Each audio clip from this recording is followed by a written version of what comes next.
y bienvenidos a este segundo vídeo en el que seguiremos repasando la historia y el arte del Renacimiento. Os recuerdo que ya habíamos definido el Renacimiento y habíamos hablado de la corriente literaria y cultural del humanismo. Partiendo de esa base, vamos a dedicar los siguientes minutos a las principales manifestaciones artísticas del periodo. Empezaremos el vídeo hablando de la arquitectura italiana de los siglos XV y XVI. Continuaremos haciendo lo propio con la pintura y con la escultura. Finalizaremos nuestro repaso con la difusión del Renacimiento fuera de Italia.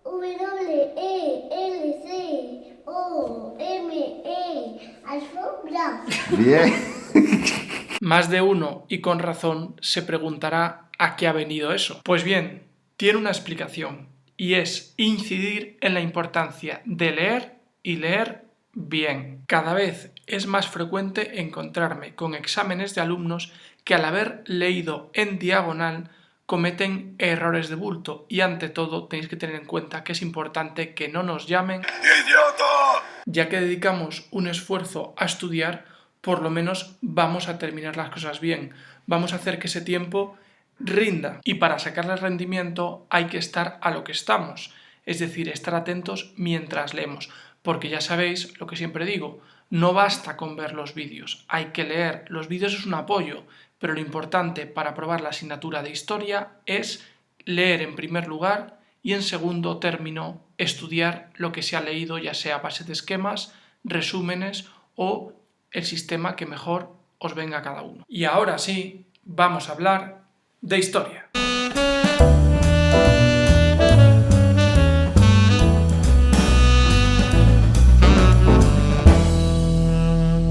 El Renacimiento sustituyó al gótico como estilo artístico predominante, primero en Italia y después en toda Europa. Como hemos indicado en el vídeo anterior, este nuevo estilo se basó en la recuperación del mundo clásico, de Grecia y de Roma, y más en concreto en la concepción de belleza y armonía que tenían estas civilizaciones de la antigüedad. El 400, que coincide con el siglo XV, y que podía definirse como una etapa de descubrimiento y experimentación.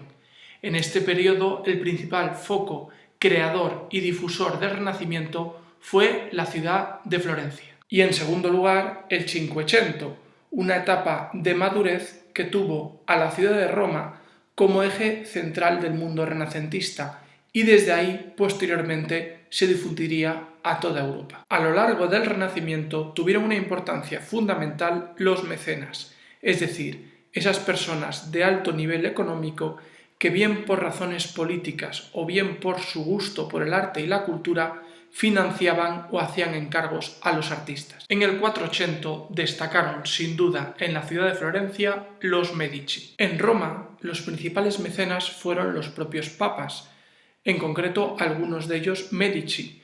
Estamos hablando de pontífices como Julio II, León X o Alejandro VI. Una vez delimitadas temporalmente las fases del Renacimiento, ahora sí vamos a pasar a hablar de la arquitectura, centrándonos primero en sus principales características. La primera de ellas tiene que ver con el uso de elementos arquitectónicos propios de la arquitectura grecolatina.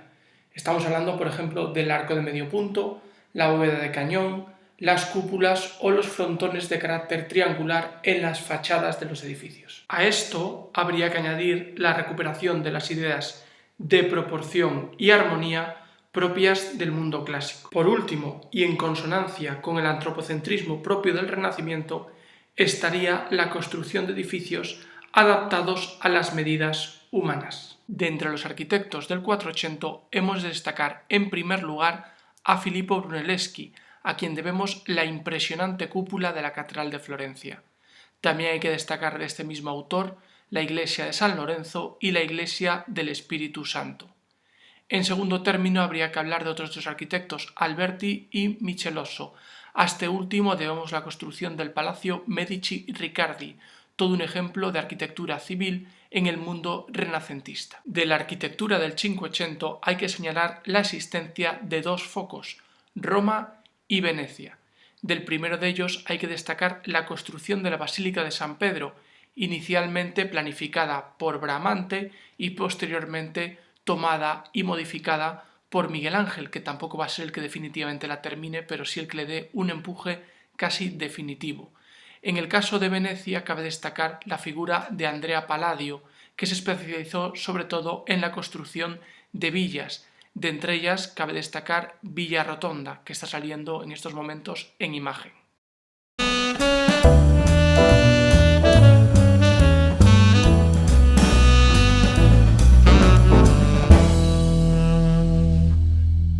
La escultura del Renacimiento también se inspiró en la antigüedad clásica. Preocupa sobre todo el cuerpo humano, la belleza y la proporción, lo que les lleva en muchos casos a representar las figuras desnudas. De entre los grandes escultores del 480 destacan sobre todo Ghiberti y Donatello. El primero de ellos esculpió las puertas del baptisterio de la Catedral de Florencia, y al segundo vemos esculturas exentas de gran calidad, como son el David y el condottiero Gattamelata. Miguel Ángel fue el gran escultor del Cinquecento. Destaca, por su equilibrio y por su armonía, el impresionante David, esculpido a partir de un enorme bloque de mármol. También hemos de señalar la importancia de la escultura de Moisés y, por último, por la emotividad contenida que refleja, la escultura de la Piedad.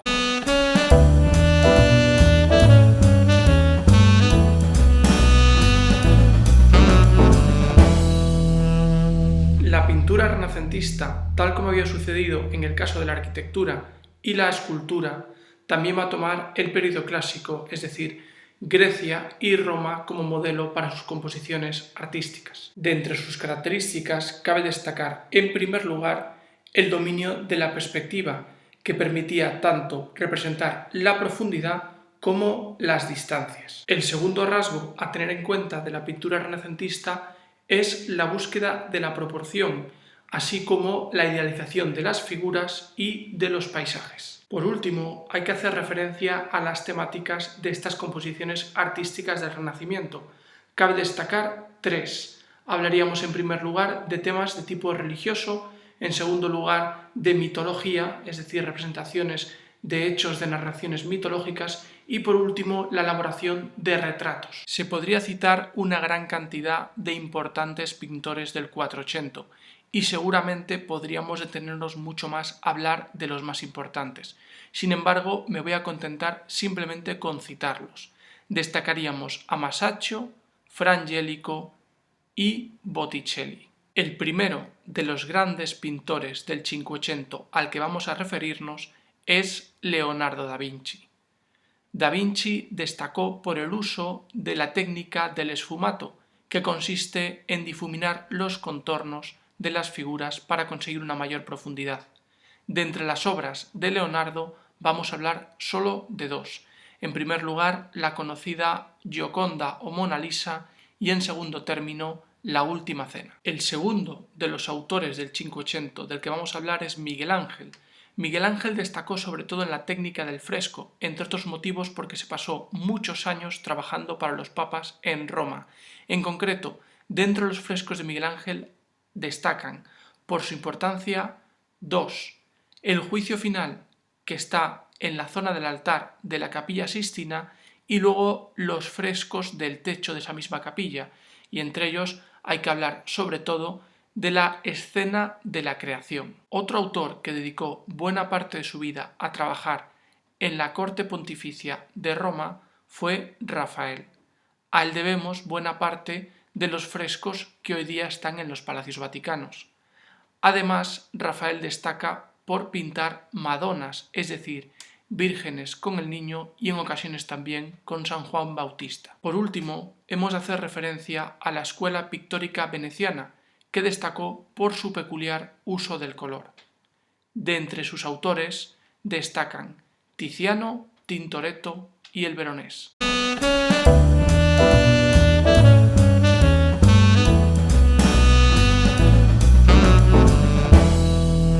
Pasamos ahora, si bien de forma breve, a hablar de cómo se difundió el Renacimiento por distintos países de Europa. Mencionaremos simplemente 4: Flandes, Alemania, Francia y España. La influencia del Renacimiento italiano en Flandes fue escasa y tardía. Esto se debe sobre todo a las peculiaridades de la pintura flamenca, muy centrada en el realismo y en el relato. Ahora bien, a partir de Van Eyck, que fue el introductor del Renacimiento en Flandes, esta pintura va a ir ganando fuerza.